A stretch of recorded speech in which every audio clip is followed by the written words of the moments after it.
ଆପଣ ଜାଣିଛନ୍ତି କି କୁମ୍ଭ ରାଶିର ଲୋକମାନେ ଏତେ ରହସ୍ୟ କାହିଁକି ହୋଇଥାନ୍ତି?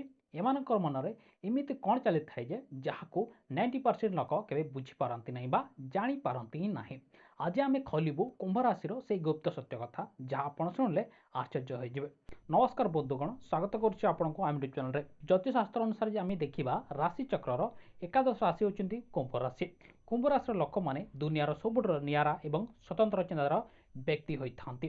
ଏମାନଙ୍କ ମନରେ କ'ଣ ଚାଲିଛି କ'ଣ ନାହିଁ ବୁଝିବା ବହୁତ କଷ୍ଟକର ହୋଇଥାଏ। ଯଦି ଆପଣଙ୍କର କିମ୍ବା ଆପଣଙ୍କର ପରିବାର ଲୋକଙ୍କର କୁମ୍ଭ ରାଶି ଅଟେ, ତେବେକୁ ପ୍ରଥମରୁ ଶେଷ ପର୍ଯ୍ୟନ୍ତ ଦେଖନ୍ତୁ। ତ ଚାଲନ୍ତୁ ଡେରି ନ କରିକି ଭିଡ଼ିଓ ଆରମ୍ଭ କରିବା। ତ ପ୍ରଥମେ ଆପଣଙ୍କୁ କହିଦିଏ କି କୁମ୍ଭ ରାଶିର ଇଷ୍ଟ ଦେବତା କାହାକୁ କୁହାଯାଏ ବା ଆପଣ ଇଷ୍ଟ ଦେବତା କାହାକୁ ଦେଖିବେ। କୁମ୍ଭ ରାଶିର ଇଷ୍ଟ ଦେବତା ବିଷୟରେ ଯଦି ଆମେ ଦେଖିବା, ତ ଜ୍ୟୋତିଷଶାସ୍ତ୍ର ଯଦି ଆମେ ଦେଖିବା, କୁମ୍ଭ ରାଶିର ସ୍ୱାମୀ ଗ୍ରହ ହେଉଛନ୍ତି କର୍ମଫଳଦାତା ଆପଣଙ୍କର ନ୍ୟାୟର ଦେବତା ଶନିଦେବ।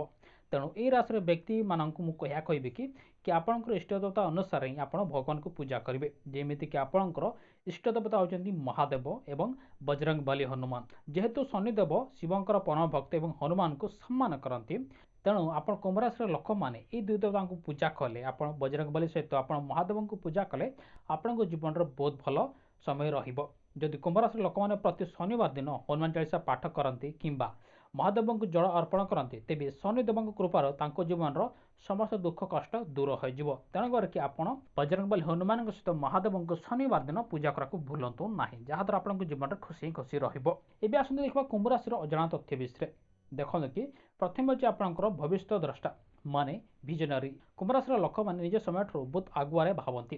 ଦୁନିଆକୁ କିଛି ନୂଆ ଦେବାର ଇଚ୍ଛା ଏମାନଙ୍କ ଭିତରେ ପ୍ରବଳ ଥାଏ। ଅନେକ ବଡ଼ ବଡ଼ ବୈଜ୍ଞାନିକ, ଆବିଷ୍କାରକ ଏବଂ ସମାଜ ସଂସ୍କାରକ ଏହି ରାଶିର ଲୋକ ହୋଇଥାନ୍ତି। ଦ୍ୱିତୀୟ ହେଉଛି କି ମାନବ ପ୍ରେମୀ କିନ୍ତୁ ଏକାନ୍ତ ପ୍ରିୟ। ଏମାନେ ସମାଜର ମଙ୍ଗଳ ପାଇଁ ବହୁତ ଚାହାନ୍ତି ଏବଂ ଲୋକଙ୍କ ସାହାଯ୍ୟ କରିବା ପାଇଁ ବହୁତ ଭଲ ପାଆନ୍ତି। କିନ୍ତୁ ବ୍ୟକ୍ତିଗତ ଜୀବନ ବିଷୟରେ ଯଦି କହିବି, ଏମାନେ ଭିଡ଼ଠାରୁ ଅଲଗା ରୁହନ୍ତି ଏବଂ ନିଜକୁ ଏକୁଟିଆ ରଖିଥାନ୍ତି।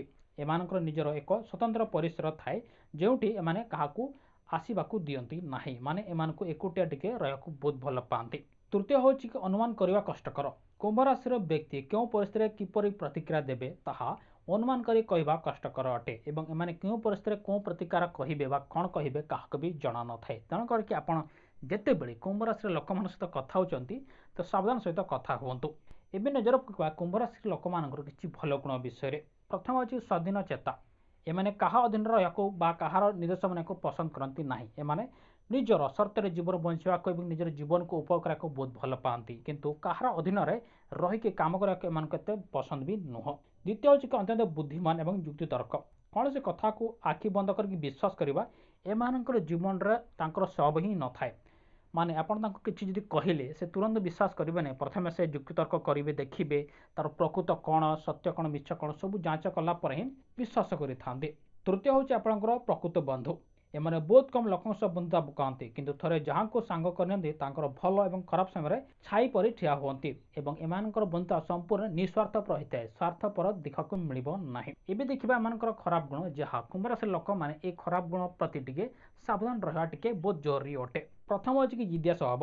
ଦେଖନ୍ତୁ କି ଏମାନେ ଥରେ ଯେଉଁ ନିଷ୍ପତ୍ତି ନେଇଥାନ୍ତି ତାହାକୁ ବଦଳାଇବା କାହାରି ପକ୍ଷରେ ସମ୍ଭବ ନୁହଁ। ନିଜର ମତକୁ ସବୁବେଳେ ଠିକ୍ ବୋଲି ଭାବିବା ଗୁଣ ଏମାନଙ୍କୁ ବେଳେବେଳେ ବହୁତ ସମୟରେ ଏମାନଙ୍କୁ ଅସୁବିଧାରେ ହିଁ ପକାଇଥାଏ। ଦ୍ୱିତୀୟ ହେଉଛି କି ଭାବନାତ୍ମକ ଦୂରତା। କୁମ୍ଭ ରାଶିର ଲୋକ ନିଜର ପ୍ରକୃତ ଭାବନା ବା ଇମୋସନକୁ ବାହାରକୁ ପ୍ରକାଶ କରନ୍ତି ନାହିଁ। ଯେତେ ଦୁଃଖ ଥିଲେ ବି କାହାକୁ କଠୋର ଦେଖାନ୍ତି ନାହିଁ ବା ନିଜର ଦୁଃଖ କେବେ କାହାକୁ ଖୋଲିକି କହନ୍ତି ନାହିଁ, ଯାହାଦ୍ୱାରା ସେମାନେ ବେଳେବେଳେ ନିଜର ଦୁଃଖକୁ ନେଇ ଛାତି ତଳେ ଲୁଚିକି ରଖିଥାନ୍ତି ଏବଂ ସେହି ଦୁଃଖରେ ସେମାନେ କଷ୍ଟକୁ ଏନ୍ଜୟ କରିଥାନ୍ତି। ତୃତୀୟ ହେଉଛି କି ଅତ୍ୟଧିକ ଚିନ୍ତା କରିବା।